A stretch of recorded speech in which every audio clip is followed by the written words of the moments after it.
Dear friends, how grateful I am to be able to welcome back to our pulpit the Reverend Dr. Eric Park, Senior Minister of Christ Church, NYC. Reverend Park was raised in Western Pennsylvania.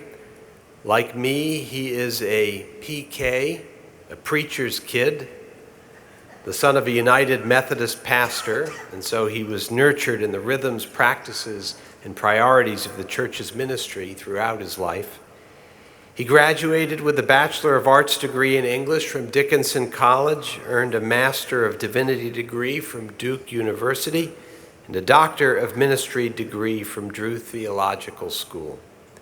He is an elder in the United Methodist Church and has been serving the church as a pastor under appointment since 1989. His is a welcome and familiar face to many of us. He has spoken from this pulpit before. Notably, he was with us just a few days after the tragedy of October 7th to demonstrate with word and deed his community's solidarity with ours. He and I have become close through our work together on the Partnership of Faith in New York City. And members of Christ Church and members of Emanu-El participate regularly together in our Queering the Dialogue and Ideas study groups conducted under the auspices of Christ Church and Emanu-El's Center for Interfaith Dialogue. I want to acknowledge and thank the director of that center, Dr. Alyssa Cady, as I do Reverend Park's Christ Church colleagues, the Reverend Dr. Denise Smart Sears, who is here, and the Reverend Tyler Heston Wolf, who could not be. Temple Emanu-El's history of interreligious engagement is a rich one. And when we created our Center for Interfaith Dialogue 3 years ago, its aim was twofold: to extend our arms to additional communities, and then to deepen those relationships so that they involved more than clergy, but rather engaged congregational members with one another. And tonight, following our services, those church and temple members who pre-registered will have the opportunity to break bread together. In a world that feels so off-kilter, with not just anti-Israel, that would be bad enough, but pro-Hamas chants outside a Queens synagogue last night, with violence abroad in Ukraine, in Venezuela, in Iran, and here at home too, on the streets of Minneapolis with the senseless death of Renee Good, and in Portland.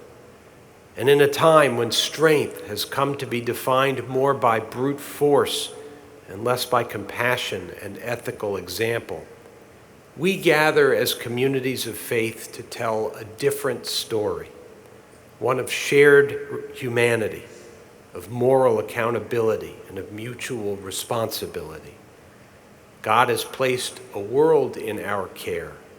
It is for us to realize its potential and to repair its brokenness. Only when we unite as people of faith can that redemption begin. To teach from this week's lectionary verses, or as we say in the Jewish community, this week's Sidra, on the theme of When Ground Becomes Holy, please welcome back to the pulpit of Temple Emanu-El, the Reverend Dr. Eric Park.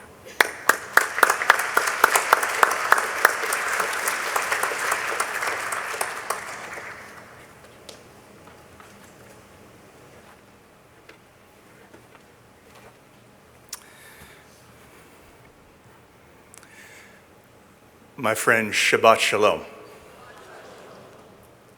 As I inventory my emotions as I stand here tonight, I'm profoundly aware of how grateful I am. And it's a multi-layered gratitude that I'm experiencing tonight. I want to say just a word about it. I've just completed today my first week of grand jury duty in New York City. So, in the first place, I'm grateful that this is something other than jury duty. And I'm not looking at surveillance video any longer. I'm looking at amazing faces and amazing people. So I'm grateful for that. But into a more serious gratitude, I'm grateful because being here gives to me the opportunity to become better acquainted with my siblings at Temple Emanu-El. And if that's all that happened this evening, that would be plenty. That would be enough. I'm also grateful because being here gives to me an opportunity to stand alongside your faithful rabbis.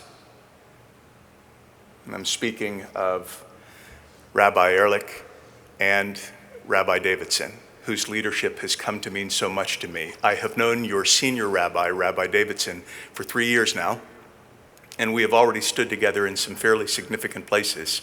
And it won't surprise you what I'm about to say. Over the last 3 years, Rabbi Davidson has regularly inspired me with the creativity, the energy, the wisdom, the integrity of his leadership, but also the deep heart with which he offers it. And so to my friends, to my colleagues, I will say that I hope they understand how thankful I am for their leadership and for the honor of standing alongside them. And then I'm also grateful, and I hope you sense this, I'm grateful because tonight I think is a unique interfaith opportunity. And I say that because present here tonight are some souls that I love from Christ Church in New York City, whose presence here means so much to me. And so I'm grateful because I think tonight in this troubled, fractured, violent world, tonight becomes a unique interfaith opportunity to join together in allowing ourselves to become holistically available to the goodness of God in the context of worship. And my personal conviction, I hope it is yours, is that that kind of availability in worship is always worth it, always. And so, my friends, please know that I stand here grateful. Grateful for the invitation, grateful for the opportunity to be with you.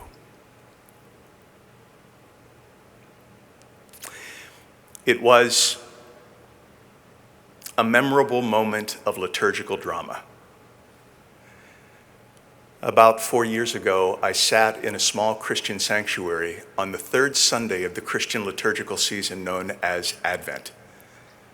And some of you will know that most Christian churches during the season of Advent will incorporate what is called an Advent wreath, which includes multiple candles. And the idea is that the congregation will light one of those candles for each of the weeks of the season of Advent leading up to Christmas. And on this particular Sunday that I was sitting in this small sanctuary, one of the ushers was attempting to put the offering plates onto the church altar after the morning offering, only to discover that the Advent wreath, which was on the altar, did not allow sufficient space for the offering plates. They had not thought through the logistics of this beforehand.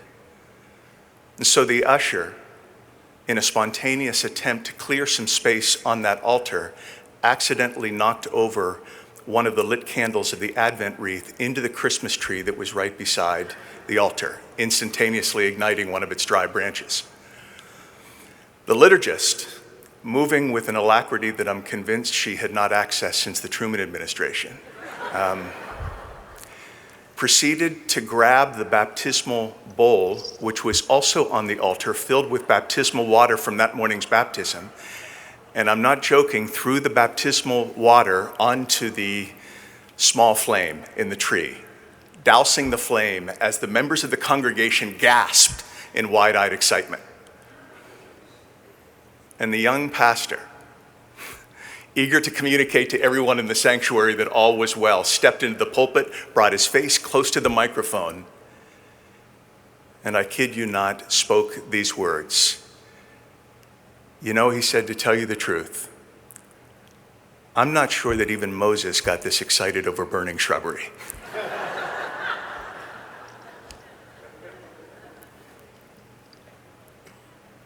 It is a peculiar moment in the biblical story, isn't it?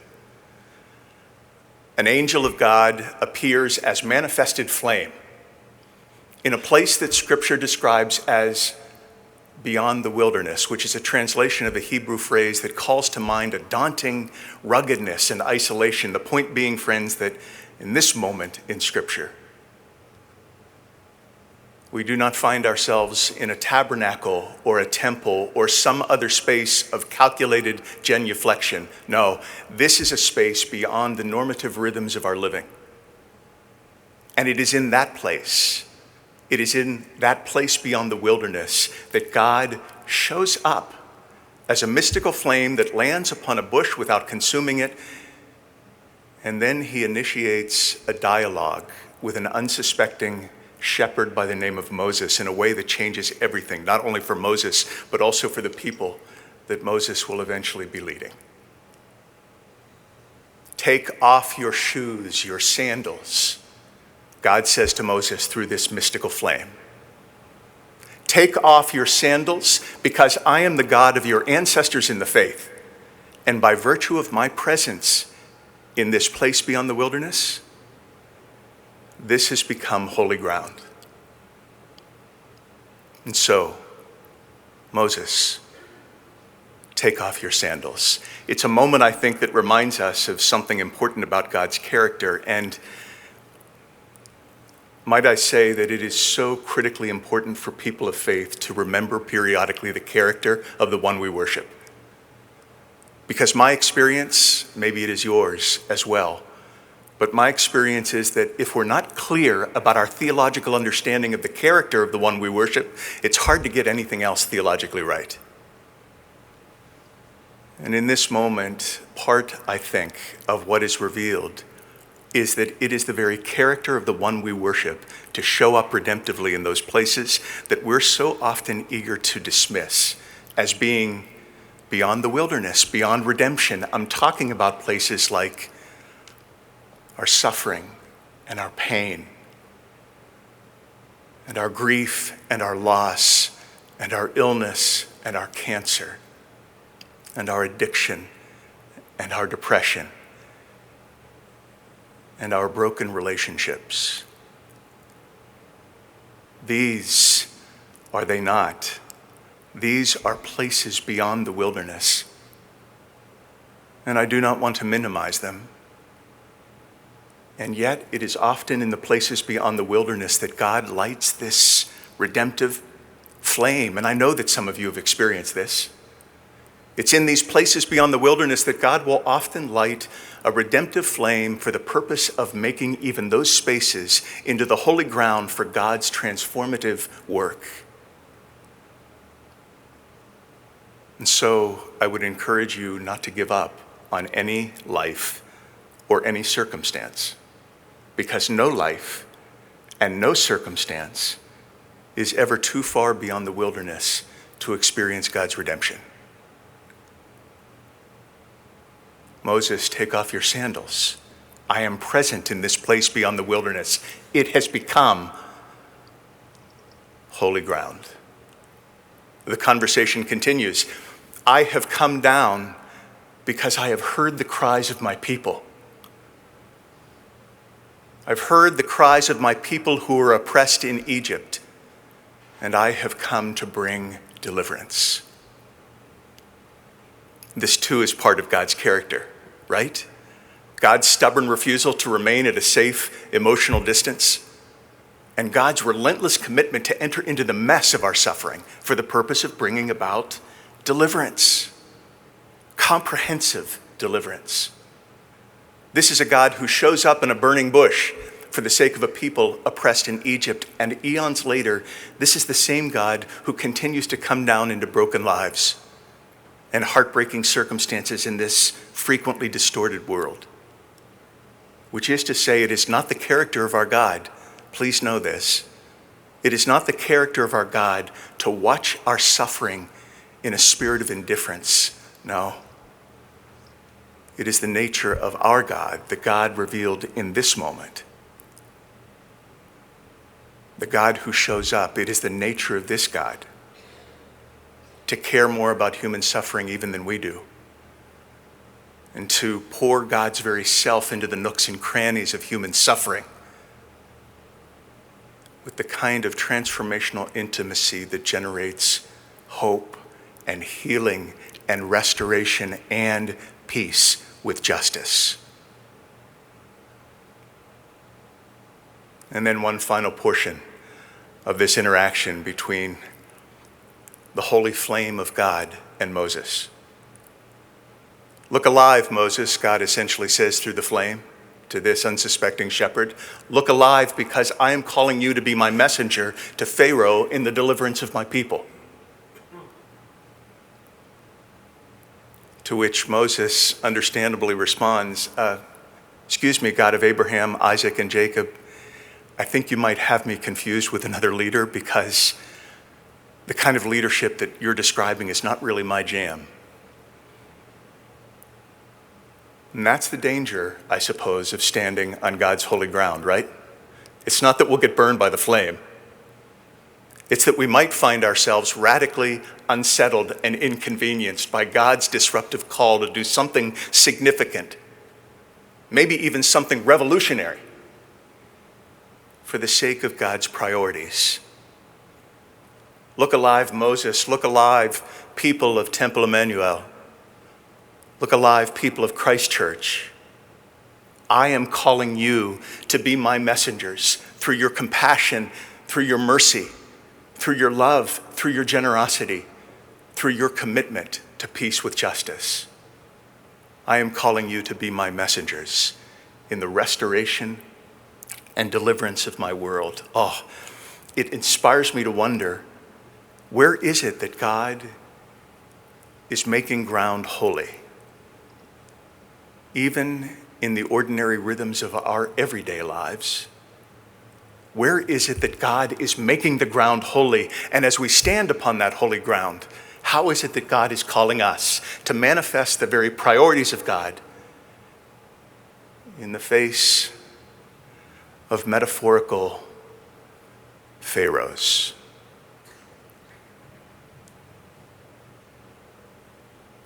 Not long ago, I stood in Elmina Castle on the coast of Ghana, West Africa, with a number of people who were traveling from the United States. Elmina Castle was built in the 1400s by the Portuguese, and it figured prominently in the transatlantic slave trade for 300 years. And during our time in the castle, we saw the holding cells where the slaves were kept and where they were strategically fed. What do I mean by strategically fed? They were fed enough to be kept alive, but not fed enough to be able to generate the kind of energy that would be necessary, the kind of strength that would be necessary for rebellion.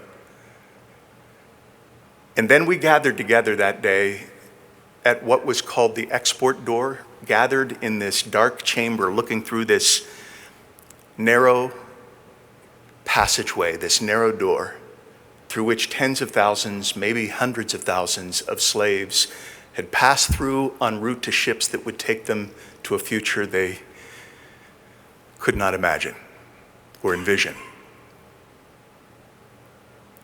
And I don't know if you've had this kind of experience. Even as I talk about it, it's coming back to me, but I remember feeling lightheaded. And maybe you've had that kind of experience when you have been intimately confronted by the reality of history. I had to steady myself against the wall because I'd been rendered lightheaded, I believe, by the sheer moral weight of that dehumanization, along with a profound awareness of my personal connection to it by virtue of a shared humanity. I had a similar experience recently here in New York City when I visited the Museum of Jewish Heritage, and I experienced the exhibit entitled "The Holocaust, What Hate Can Do." And on multiple occasions, again, I had to steady myself. I had been rendered lightheaded by the sheer moral weight of that genocide and a profound awareness of my personal connection to it by virtue of the humanity we share. Well, after our time in Elmina Castle that day, those of us who were traveling together went to a nearby restaurant and we sat at a table simply to debrief, simply to talk about our experience. And one of the persons at table that day was a woman in her 60s who described her time in the castle that day as a burning bush experience. That was exactly the language that she used. It was a burning bush experience. And we all wanted to know more about what she meant by that. And so she offered this: All that I can say to you, she said, all that I can tell you is that today in the castle, I felt like I was standing on holy ground. It was the holy ground of those agonizing journeys made by tens of thousands of men and women who bore the weight of human sin in the shackles of their chains or the shackles of their slavery. And I'll tell you what else, she went on to say. Like Moses at that burning bush, I could feel God calling me. And I remember that so clearly. She didn't say I could hear God calling me. She said I could feel God calling me. As though this experience of calling demanded the totality of her personhood. Like Moses at the burning bush, I could feel God calling me to stand against any force, any Pharaoh that would choose to diminish life instead of nurturing it. You should know about that woman that about a year later, she began a new ministry in her local congregation entitled Beloved Community. And the purpose of that ministry, the purpose of Beloved Community, was to advocate for the naming and the dismantling of all forms of anti-Semitism and racism in her faith community and in her mid-sized town. Had a huge impact. And whenever she told the story of Beloved Community, she would always be quick to say that it had its origins in a metaphorical burning bush on an unexpected portion of holy ground called Elmina Castle on the coast of Ghana in West Africa. I'll say it again. Don't ever give up on any life or any circumstance, because no life, no circumstance is too far beyond the wilderness to experience God's redemption. I believe that with all my soul. The prayer of my heart, friends, is that as people of faith, we will live attentively, with moral attentiveness, with spiritual attentiveness, with relational attentiveness. Our world desperately needs that from people of faith. So I'm praying that we might begin to pay attention to the holy ground that God is establishing in the various circumstances and relationships and conversations of our daily living. And when the holy ground comes around, please don't be too quick to turn away from it. Please take off your sandals, linger for a while. Because as you are standing on that holy ground, God might just call you to manifest the priorities of God, the goodness of God, in the face of some metaphorical Pharaoh. And when that calling comes to us, friends, when that calling comes to us, may we always embrace it, simply because the God we worship deserves nothing less. Amen.